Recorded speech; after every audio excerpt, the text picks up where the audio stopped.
So good afternoon, guys. I think Dr. Jung has actually motivated me in certain aspects. I was part of her ANS lab early on. I want to say 2010, more or less, and that's where I met Dr. Riera. And I mentioned to him that we had something very in common in my ancestry and kind of Dr. Riera's history of how he became a researcher also.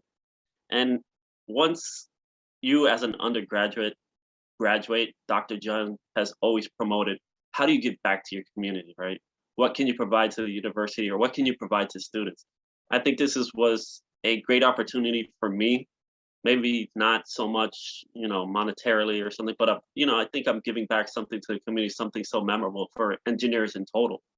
And it was just an entrance, and we've been at this for 2010. I think when me and Dr. Riera met at Dr. Jung's house, and we connected then. Um, so I think it's very important to understand the difficulties that Dr. Gomez went through to become who he is, all the persecutions, the times he was exiled from different countries, what he had to do. And with this session, what I wanted to do is Sita's going to go ahead and pretty much recite his biography, but we didn't want to take away from the students either. So we want to hear back from you. We want to hear questions. We want to understand some of your backgrounds and what you've had to go through to be where you're at. And I think what we're missing sometimes is that culture or that understanding of some of the struggles that us as young researchers or young scientists and possibly business owners, whatever it is you take up in the engineering field, that we have some similarities even between our mentors, our researchers. Dr. Riera has a very similar background, like I've talked, and it's very interesting to see how much we connect in a way. And I think a lot of undergraduate students, coming into the university, I think they're scared of approaching these mentors, approaching, very important people. And, it's sad because we can relate to you guys really well. And you have so much information, you can't provide it all, but there's a lot of inspiration there for us to, develop research, develop our own businesses, do stuff outside of the community, and to give back to the community. So I think that's very important for these students. And I think, Domingo's legacy is one of those things where we can all connect to. We can all have a passion to, especially with some of the stuff that is going on now. It's very relatable.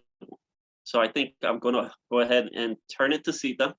She is the daughter of Dr. Gomez, and we're lucky to have her. She's also a second cousin of mine, so it is a family, I guess, a family tree.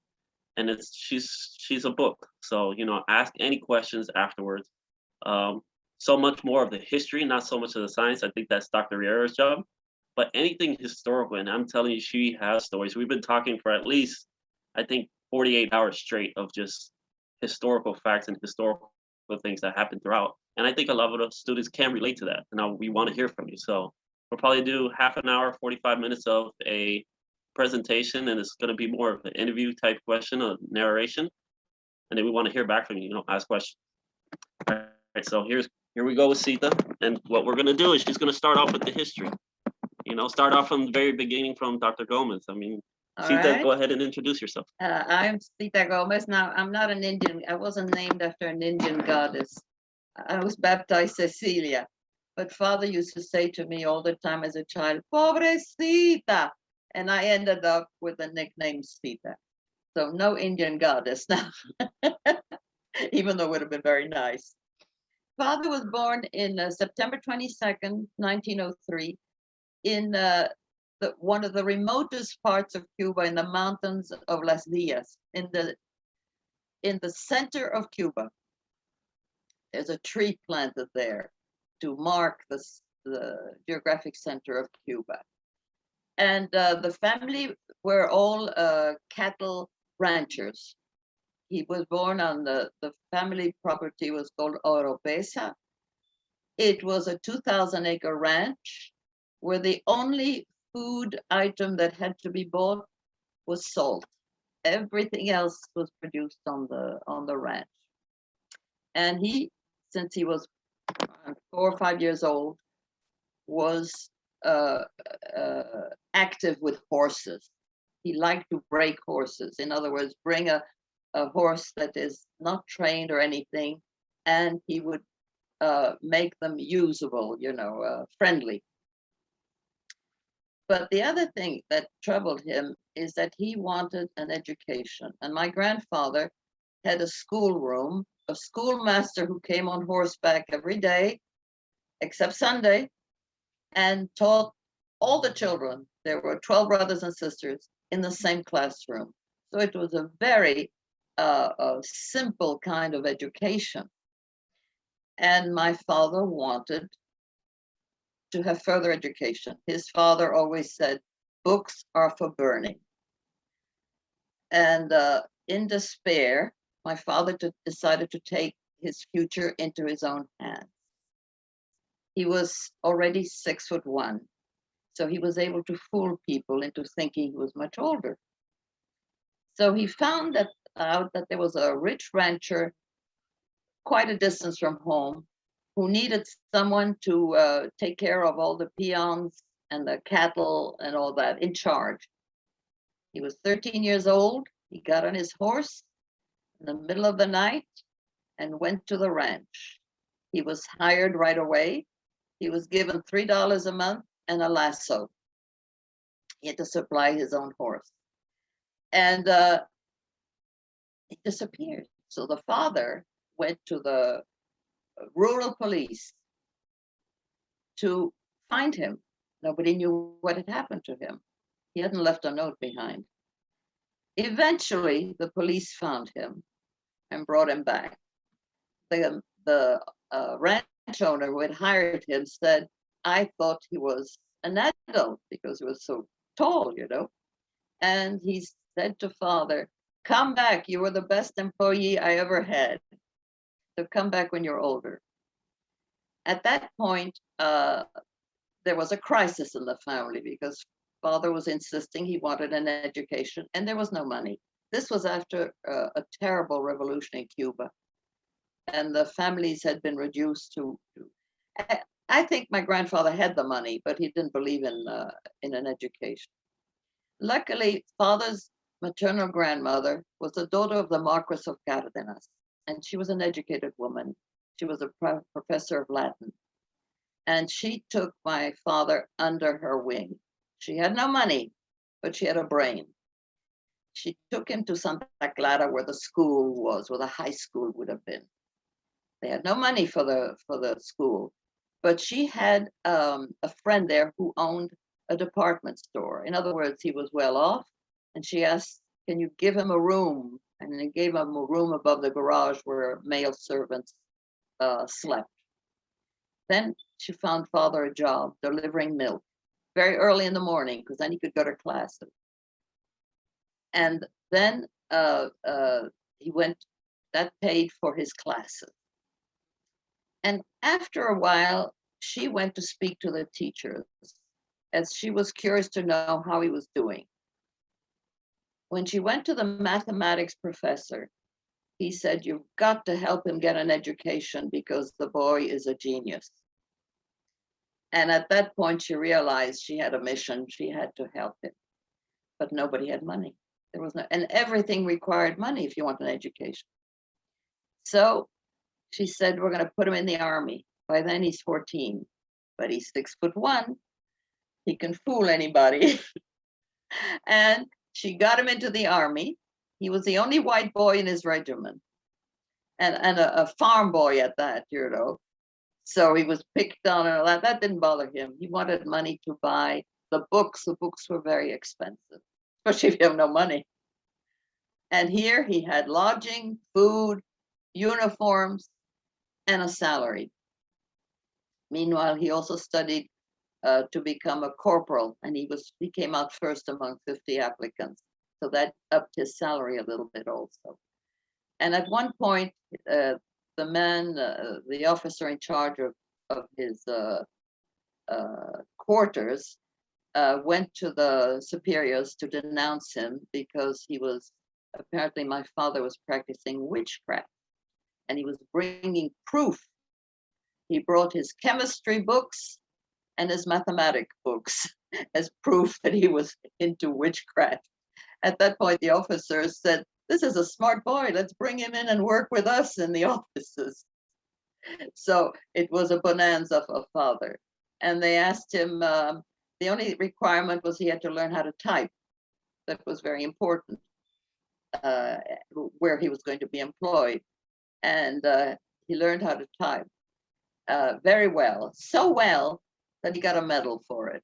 And I remember as a child asking him if he had ever gotten a medal in the army. And he said, yes, as a matter of fact, I did for typing. But from then on, he proceeded, he got his baccalaureate, which is equivalent of second year of college here. And then he was able, through friends, Dr. Bartlett, who brought all the family, all his siblings into the world, including him. And Dr. Bartlett agreed with my father's grandmother that we have to help this boy because he's certainly worth it. And but always the problem of money. Father got into the university, but he had no money.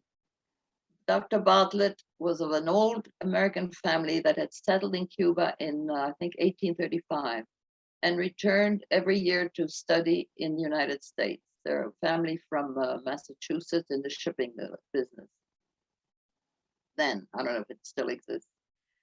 And so Dr. Bartlett said, I have connections at the Calixto Garcia, an old hospital in Havana. And he went with father to Havana, got him a room at the hospital, got him food there, and father would have to give a few hours of work at the hospital. And he got him into medical school. And he got father's father, my grandfather, to contribute a tiny sum of money. It was like pulling teeth, you know, but it helped.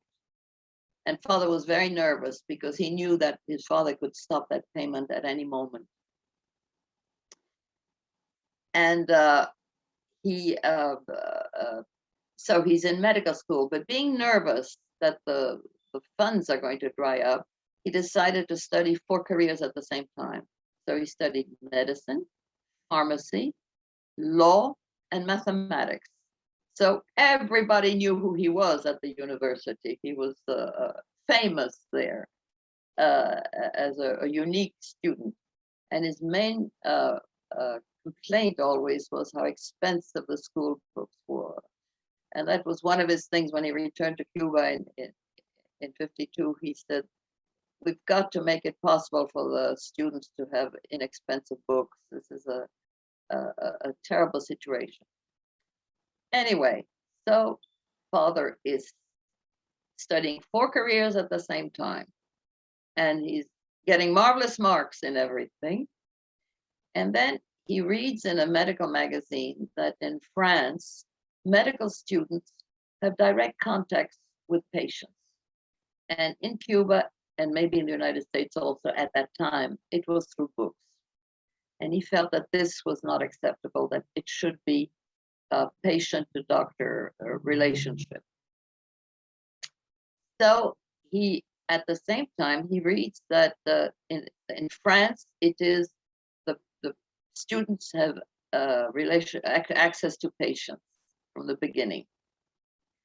And then he reads that a certain Professor Vaquez, a student of Albarrán, is in Cuba, because Albarrán had always told him of the beauties of Cuba. And Dr. Vaquez was very curious to visit the land of his master.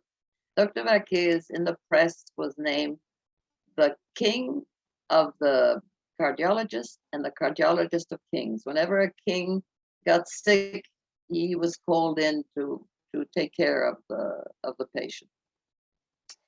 So he arrives in Cuba. And of course, how is father going to get in contact with him? This Guajiro. Guajiro is a peasant, you know. So he reads in the paper that at the Hotel Plaza is holding a banquet for him.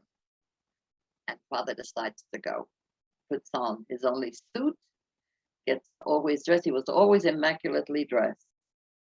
And he goes to the hotel, and there are some men, some doctors hanging around there.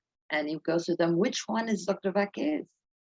And they point him out. And father goes up to Dr. Vaquez, introduces himself, and says, I would very much like to have a meeting with you. And he must have stirred the imagination of Vaquez, because Vaquez said, come tomorrow, we'll talk. Meanwhile, the dean of the university is at this luncheon. So after father leaves, Vaquez went to the dean and said, do you know this fellow Gomez, a student at your university? And the dean said, of course, he's famous there. He's one of the brightest students we've ever had, et cetera, et cetera. So Vaquez was very receptive the next day to whatever father was going to say. And what father said was the next day, I want to go with you. I want to study medicine in France. I want this contact with the patient. And I think a week later, father was on the boat. They created a special grant, the Albarán grant, which was only given out once, and that was to my father. And it was $40 a month, but of course that was much more money in those days. That you could survive as a student. And he got on a ship with Vaquez, who luckily spoke Spanish. And by the time they arrived in France, they were great friends. And Vaquez always said, what considering father's background, how humble he was, you know, and how eager to learn. So they arrive in France, the boat lands, they get into a taxi, and Vaquez takes them to a student hotel, Rue des Écoles in Paris. And he says, I'll pick you up first thing tomorrow morning. And we'll go to the hospital. And at that point, father is alone in Paris. He wasn't going to go to bed. He's in the Latin Quarter. He starts walking around, and he meets lots of Latin American students there also. So it was a very pleasant atmosphere for him. Next morning, he's off with Vaquez. Vaquez has ordered the top teachers there for him to learn French. There was nothing he could do until he learned French. And he had to learn it well, not a tourist French, because he was studying medicine and mathematics. Within 2 months or 3 months, he spoke French perfectly, correctly, without an accent. And at home, this was a language, we all spoke French at home. That was our family language. My mother was Scandinavian. She also spoke French perfectly. And he then graduated medical school, graduated with a degree also in mathematics, and was then eventually named chief of staff at a big hospital in Paris. Vaquez dies in 36, I think, 1936. And unfortunately, our home is full of Cubans all the time. Raúl Capablanca, Capa, as everybody called him, was father's best friend, and he was a champion, world champion. He had worked in the Cuban embassy in St. Petersburg, Russia, before the revolution, and had played chess with the Tsar. He was known like, he was like a movie star. He was so well known, and he was married to a white Russian woman. White, when I say white, I don't mean color. I mean as opposed to red. And the house was filled with Cubans at that time. We had Amelia Peláez, Wilfredo Lam, Pogolotti. All the Cuban artists were in Paris at that time. That was the center of the art world. And of course, if they were Cuban, they were in our home. Also the diplomatic corps, Verdeja, Rafael de la Torre, all these people were family friends and were always in our living room in a cloud of gray smoke from Cuban cigars. And then came World War II. Capablanca left, and he left us with his white Cadillac convertible. As the Germans approached, we got in the Cadillac convertible. We tried to get into Spain. We went to Biarritz, tried to get into Spain. The frontiers were closed. Then we drove to Dunkirk, trying to get to England. And we were on that road where all there were diplomatic plates on the car. So the French let us get on the road. They figured these must be important people. And as we were on the road, they were all military trucks evacuating the troops. And the roads had been fogged because the German planes were shooting at the trucks. Eventually, a British officer saw our car and came over and said, "Who are you? What are you doing here?" And they threw us off the route. By then, it was June 14th, 1940, and that was my mother's birthday. And the armistice was signed, so the French had surrendered. So we went back to Paris, and it was empty. Right? When we drove in, the only thing you saw were some poor animals. The people who had left their apartments had released their pets into the street. And being an animal lover, that's the first thing I saw was these poor animals with nowhere to go and so used to being fed and well taken care of, and now we're on their own. And we went back to the apartment. Father went back to his office where he was chief of staff at a big hospital. And we were living now under the German occupation. The food rationing, we had stamps for food, but there was no food.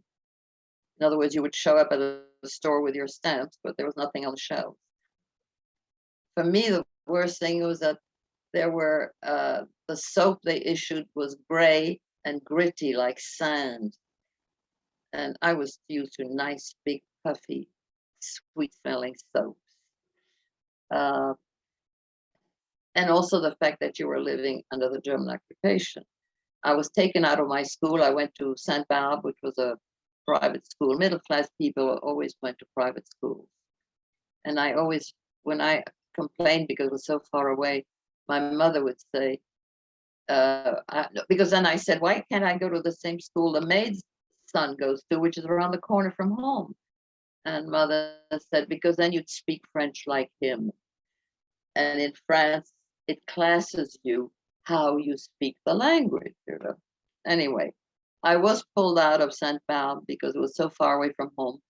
And Father was afraid if there's an air raid or there's an emergency, we will be separated.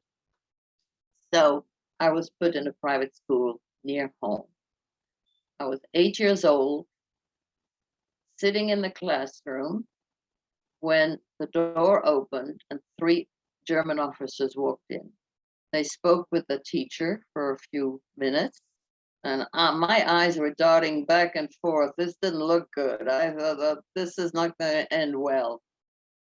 And she pointed to the little girl sitting next to me, and they took her away. When I came home, I said, Father, you don't know what happened today, you know? And when I told the story to Father, he turned to Mother and he says, she's not going back to school. So I was delighted.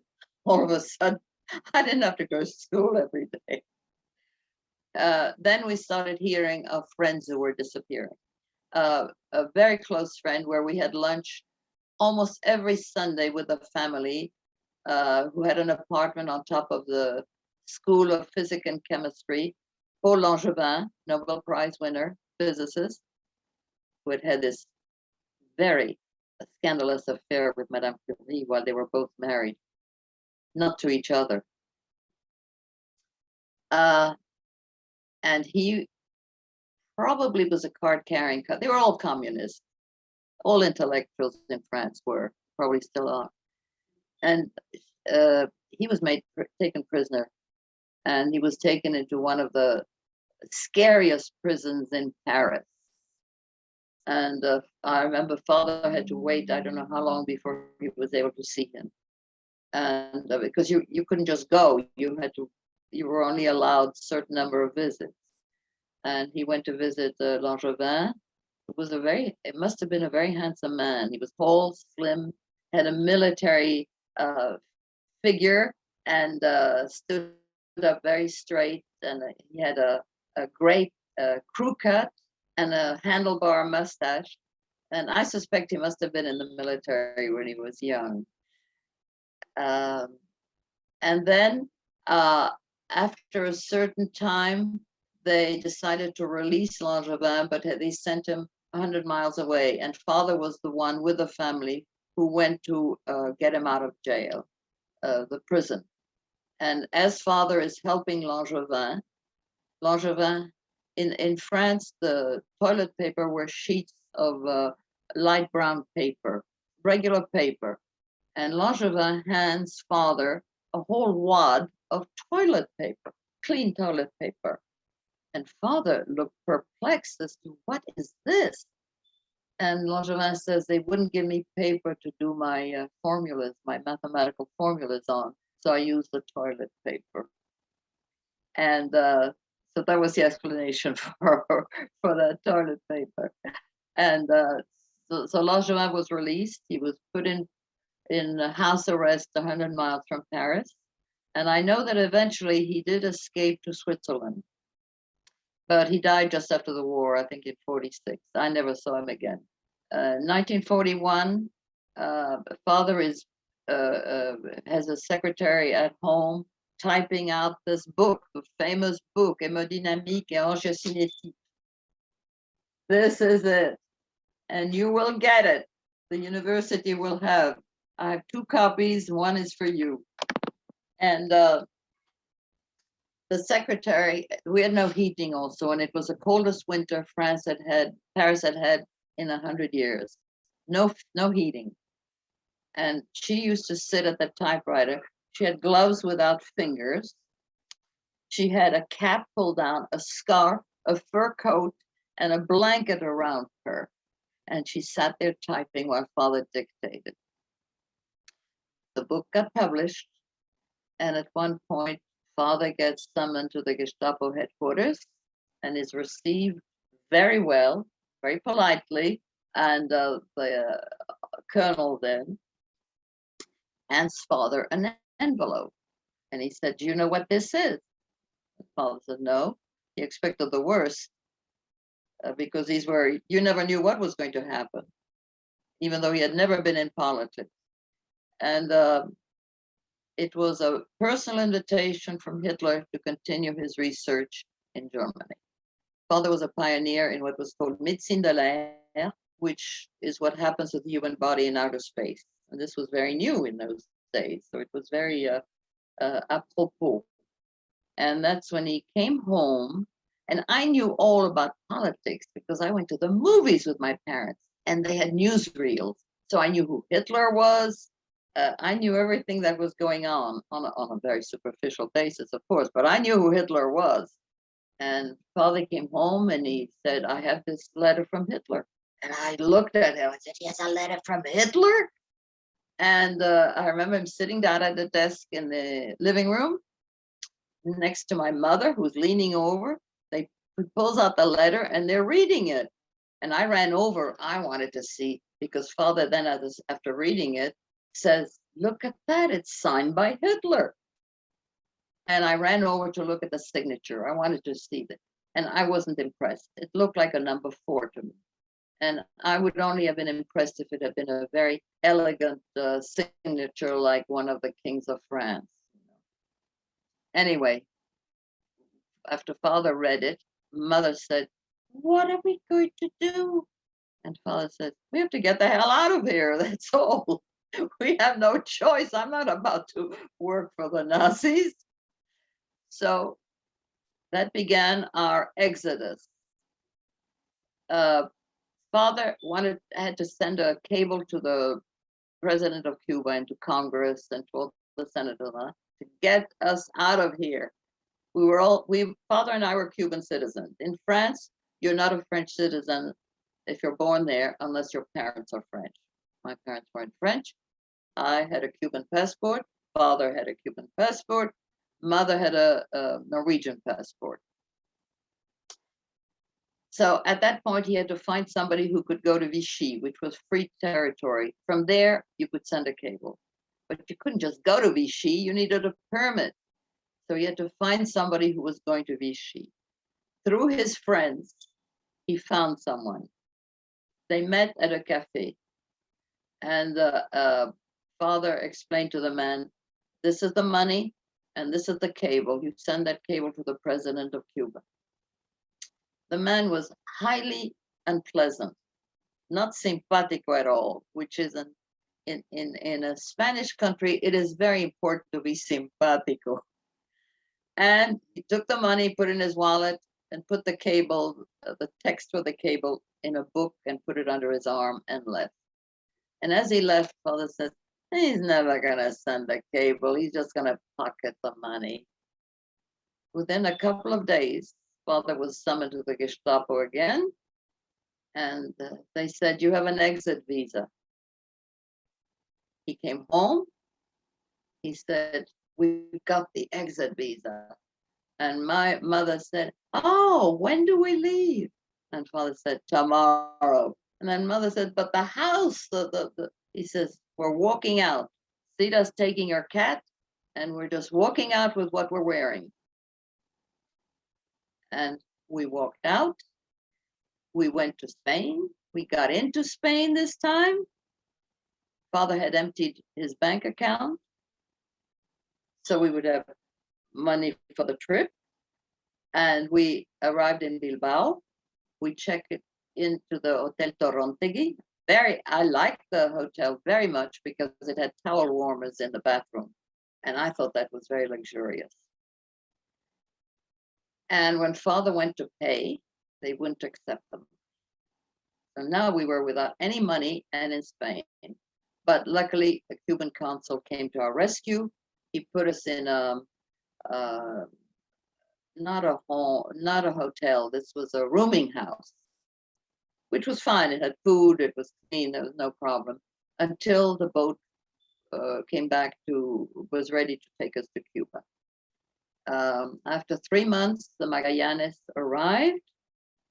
We got on the boat, and there had been I don't know if they were the sons of the Cuban ambassador, the sons of the Venezuelan ambassador, I think, who I had met in Biarritz, 2 boys, one a year older, one 2 years older.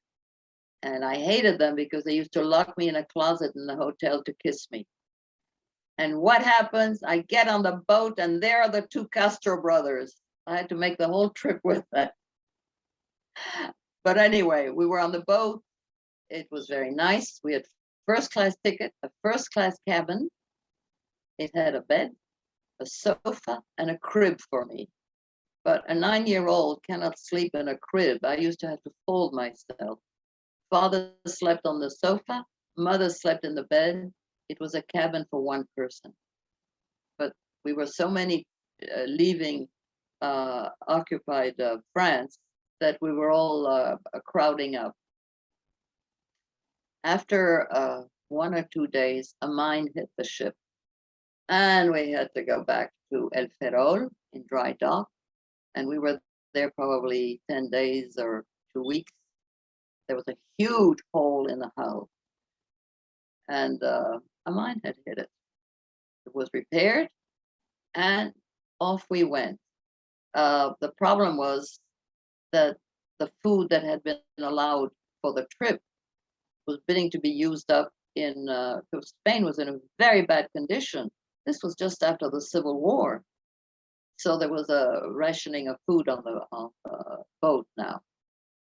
But we made it. We were so glad to get out of there.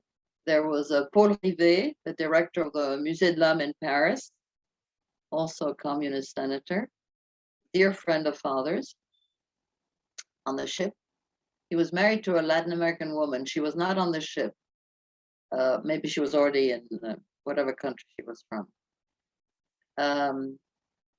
There was Louis Boucher, the artist, who used to sketch pictures, and all the women were in a twitter around him, all laughing.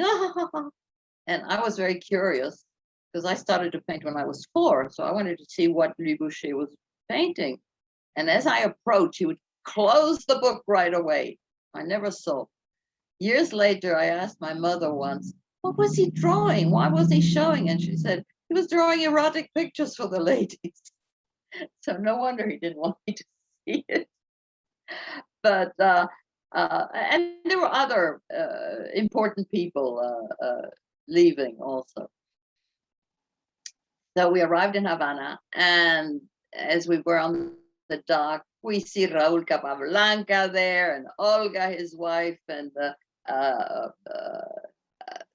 all the dear friends, the Cubans we had met in Paris were now here in Cuba. And Cuba, there was sun, it was warm, there were fruits, there was food, there was music. We had landed in heaven. We stayed in Cuba, and Father was being taken everywhere. The Bohemia published 3 issues articles on him written by Dr. Celala, who happened to have sympathized with the communists, and then he regretted it after, but it was too late.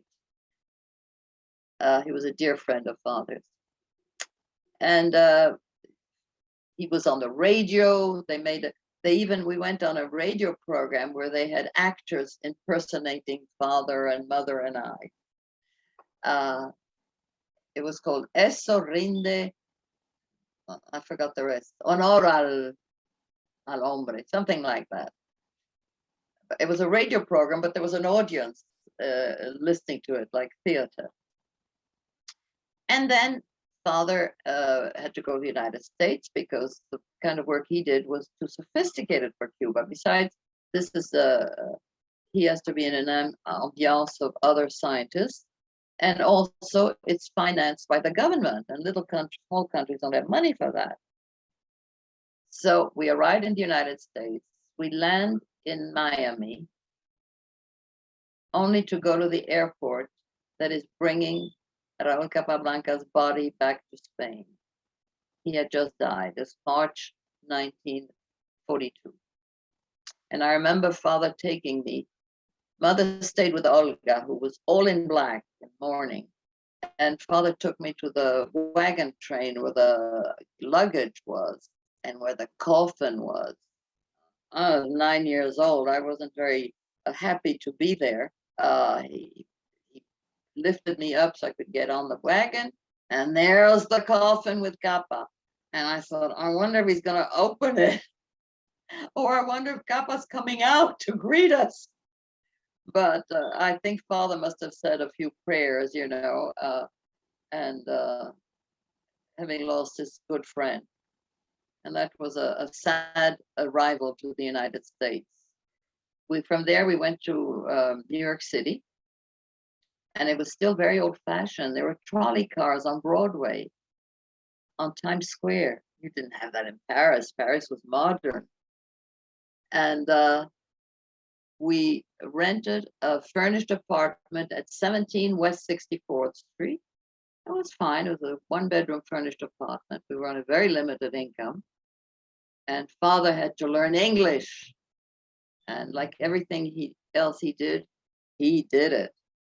He went to classes every day. He bought a record player and Shakespeare's plays. I must have heard Hamlet for weeks, from morning till night, till I could recite "to be or not to be," hearing it all the time. And he had a position awaiting him at NYU. He also rekindled his friendship with Einstein. He went to Princeton to see. And he admired him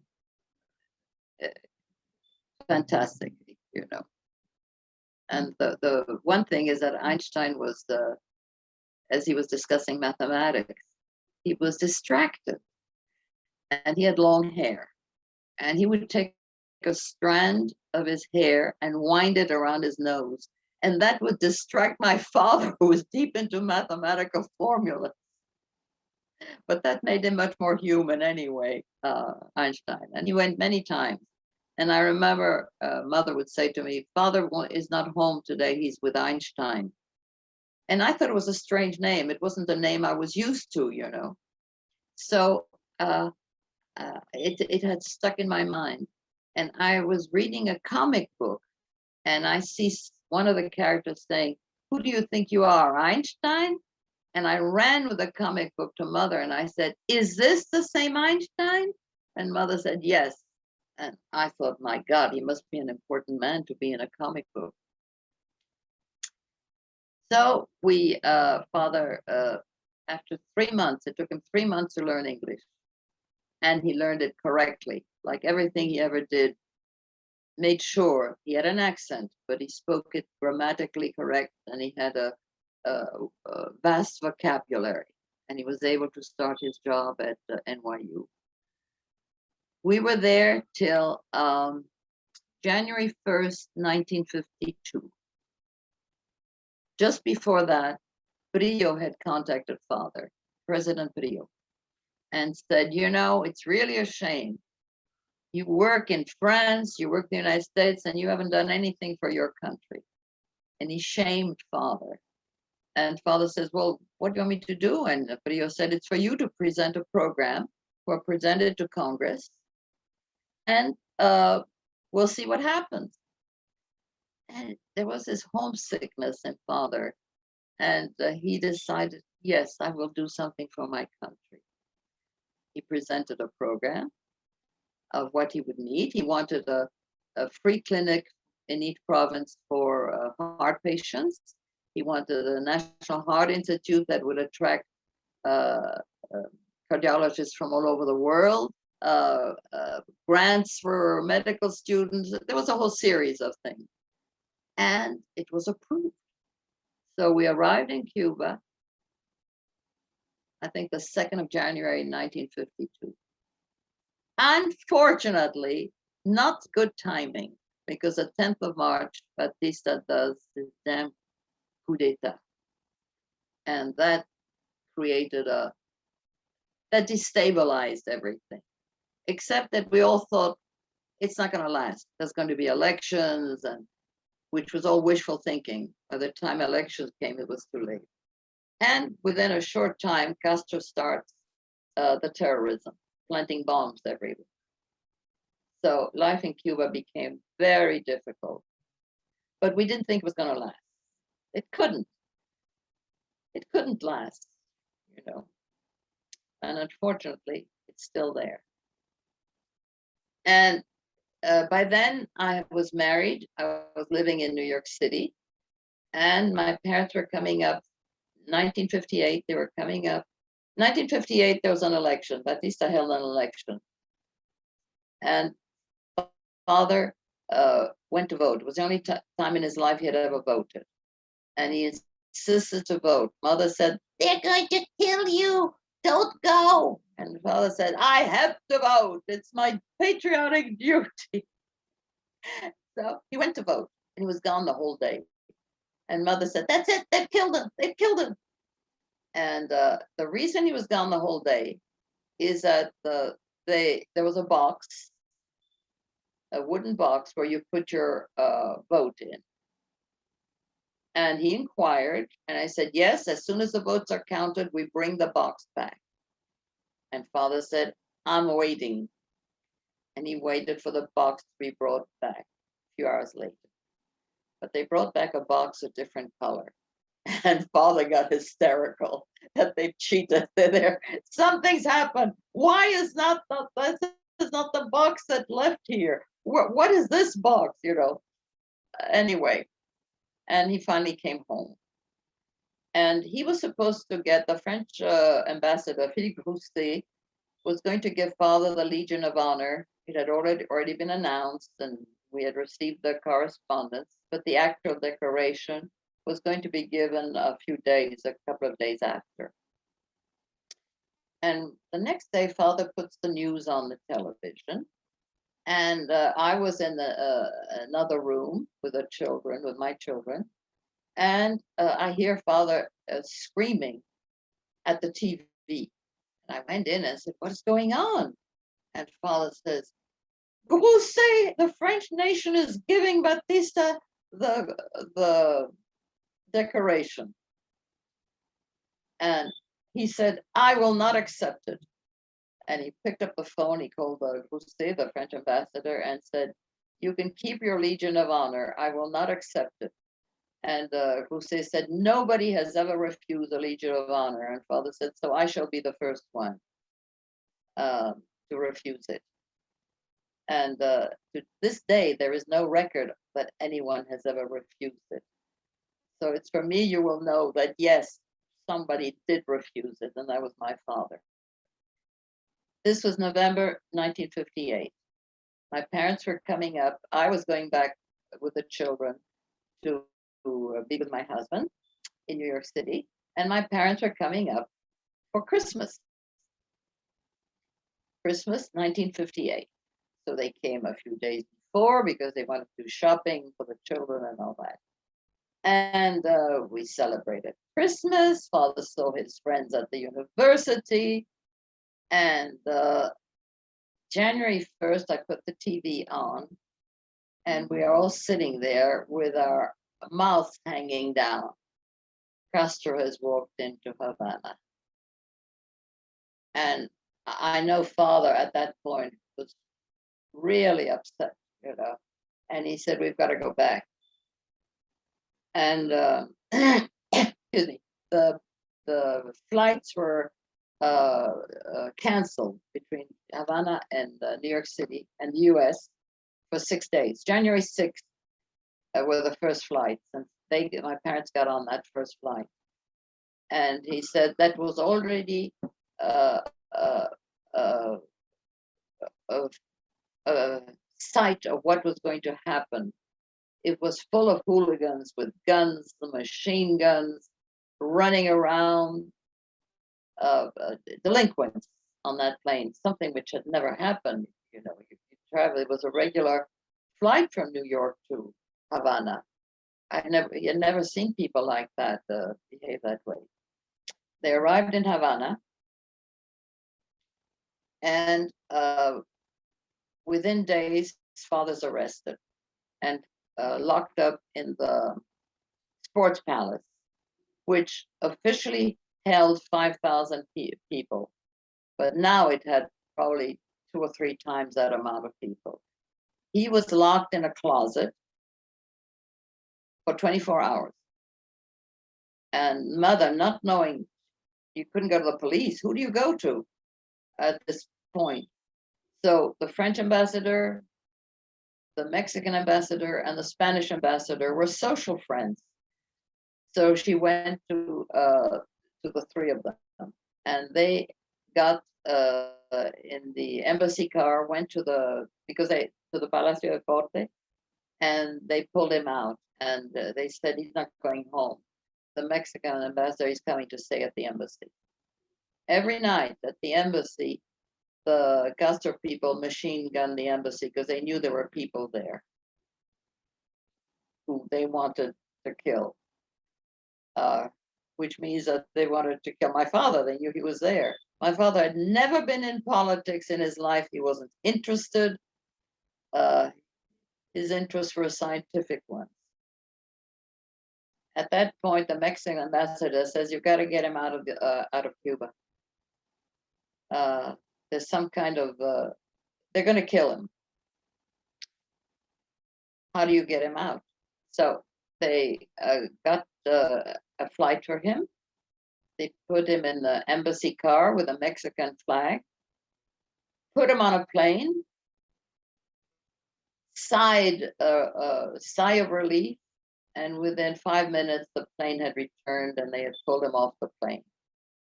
And I know my father told me, what touched me most is that as they pulled me off, and I had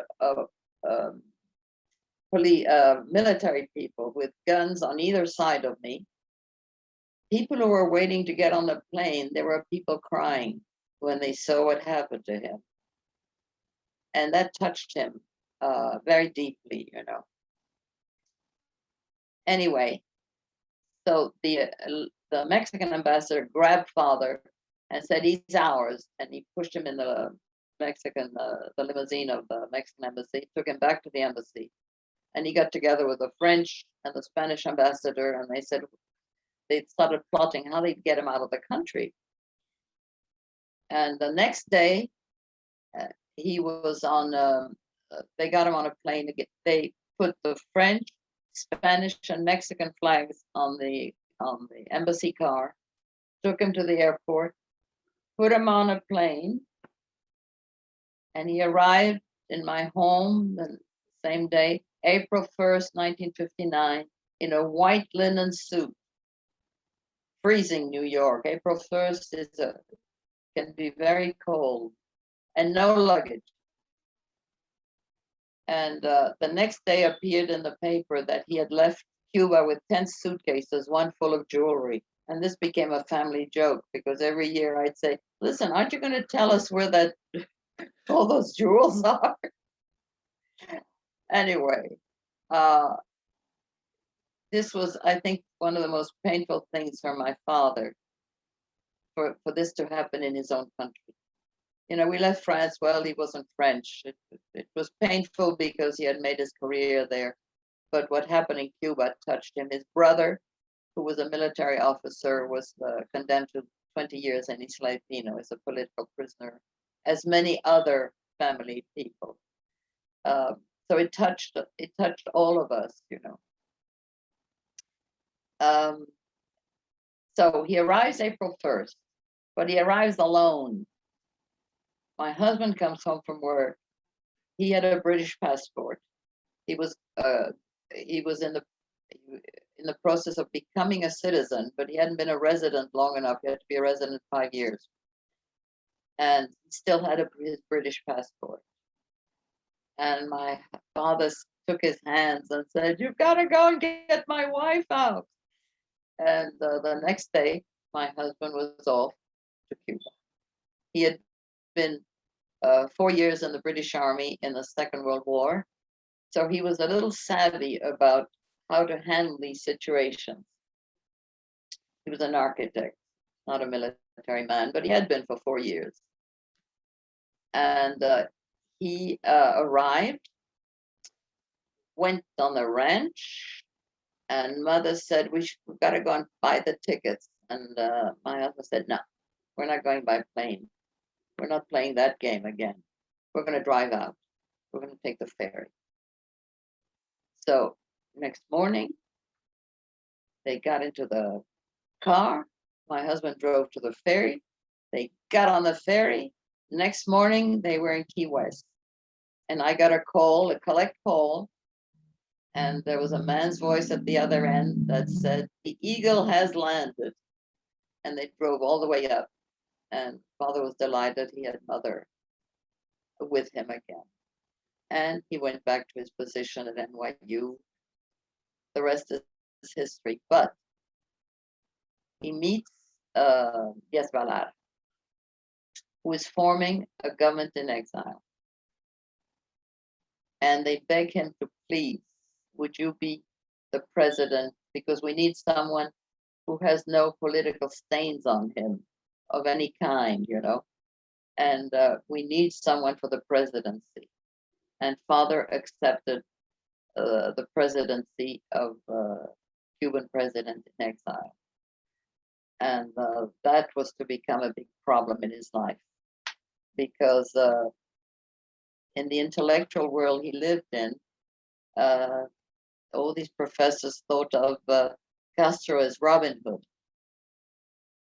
And he eventually was nominated 3 times for the Nobel Prize.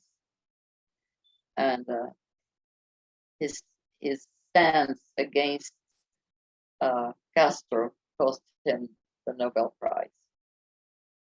Not that he was interested in the monies, but I think he would have liked to have been recognized for his work. And he worked all the time. I remember once, 4th of July, I see him all dressed. I said, where are you going? And he said, I'm going to the hospital. I said, it's the 4th of July, it's a holiday. He said, that's all right, I need the smell of the hospital. He had been there, used to it for so long that it was part of his life. And then on Thanksgiving of 1978, he had been asked, they wanted him to retire. They retired at 62 at NYU. Father was now 75, he needed money. for his research work, and he kept applying. And Thanksgiving 1978, he got a 3-year extension. But a week later, he was dead, unfortunately. But he had a very difficult life. But he was able to do what he wanted to do. He achieved his goal. So I think, as you can see, it's a long history in how he had to come about and all the difficulties and the politics that he had to go through to become the person he is. And I think it's, a testament to his work ethic, and also, his research. A lot of time spent and, dedication, and most of the professors, you guys spend a lot of time also.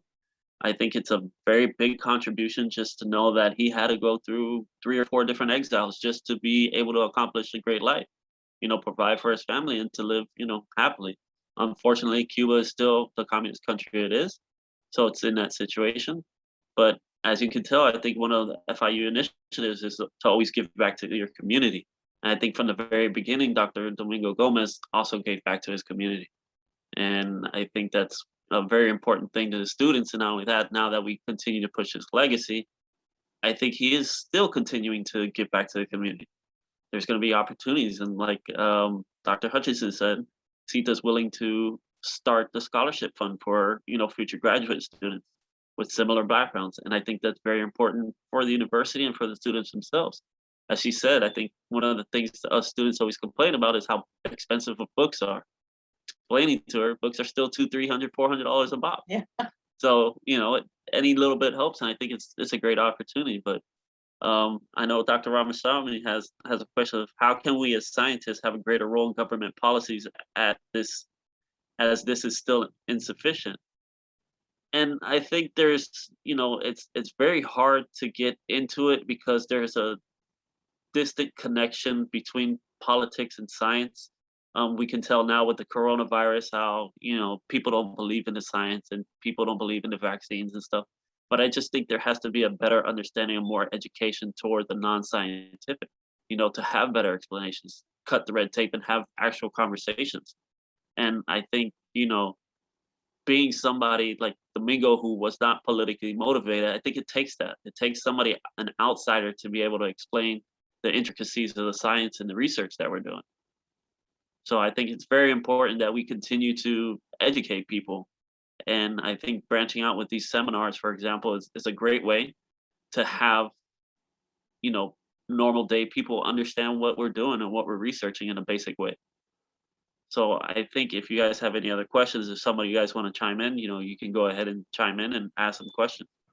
Well, I just wanted to say, Daniel, that just Sita kept us for about 45 minutes, like we were watching a movie with joys and scary moments and a lot of amazing things that happened. Just the fact that Domingo was so close connected to the main celebrities, Cuban celebrities, yeah, like with Fredo Lang. So that's our national painter.